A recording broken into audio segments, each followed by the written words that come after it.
মই আজি আপোনালোকৰ সংবাদ মাধ্যমৰ জৰিয়তে এইটো কথা ক'ব বিচাৰিম যে অসমৰ চুকে কোণে আমাৰ মাননীয় মুখ্যমন্ত্ৰী ডাঙৰীয়া যিটো চৰকাৰী মাটিত বেদখলমুক্ত কৰি আছে, উচ্ছেদ চলাই আছে, সেই উচ্ছেদক আমি পূৰ্ণভাৱে সমৰ্থন জনাওঁ।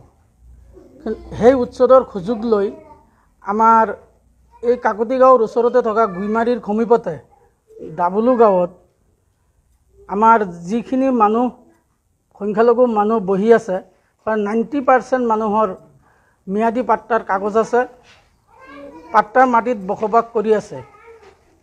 দুদিন পিছে পিছে এই ডাবুলু গাঁৱৰ সমীপতে থকা গুইমাৰী গাঁৱৰ পৰা একাংশই দুদিন পিছে পিছে এই ডাবুলু গাঁৱৰ মানুহখিনিক উচ্ছেদ চলাবলৈ উচটনি দি আছে আৰু নিউজ বজাই আছে।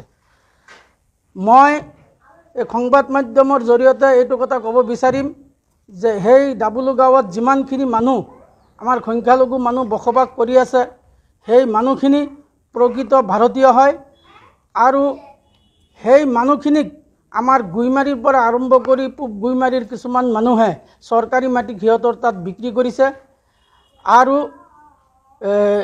সেই বিক্ৰী কৰা মানুহৰ নাম দলিলত চহী কৰি যে মাটি বিক্ৰী কৰিছে, চৰকাৰী মাটি বিক্ৰী কৰিছে, এইটো তথ্য প্ৰমাণ আমাৰ হাতত আছে।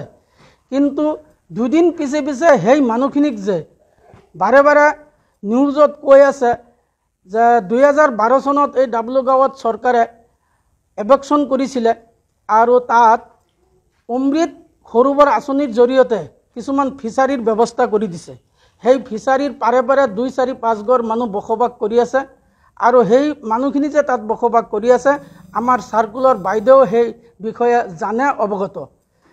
গতিকে মই এইটো কথাই ক'ব বিচাৰিম যে গুইমাৰী গাঁৱৰ একাংশই যে দুদিন পিছে পিছে উচতাই আছে, সিহঁতৰ উদ্দেশ্য আৰু লক্ষ্য কি আমি নাজানো। সিহঁতে আমাৰ জাতিটোৰ ওপৰত বাৰে বাৰে এটা বদনাম আনি আছে আৰু কৈ আছে তাত শ মানুহে এটা ৰাতিৰ ভিতৰতে ঘৰ সাজি পেলায়। মই এইটো কথা ক'ব বিচাৰিম যে এজন মানুহে এটা ৰাতিৰ ভিতৰত ঘৰ সাজিব পাৰে নেকি? আমি সদায় হিন্দু মুছলমান মিলাপ্ৰীতিৰ মাজত বসবাস কৰি আছোঁ। আমি একেলগে দিনে ৰাতিয়ে গুইমাৰী মানুহৰ লগত সদায় উঠা বহা কৰি আছোঁ। কিন্তু এই একাংশই যে এটা মিলাপ্ৰীতিৰ মাজত যে আমাৰ দুইটা জাতিৰ মাজত যে এটা হিংসাত্মক পৰিৱেশৰ সৃষ্টি কৰি আছে, তাৰ কাৰণে আমি ধিক্কাৰ দিছোঁ।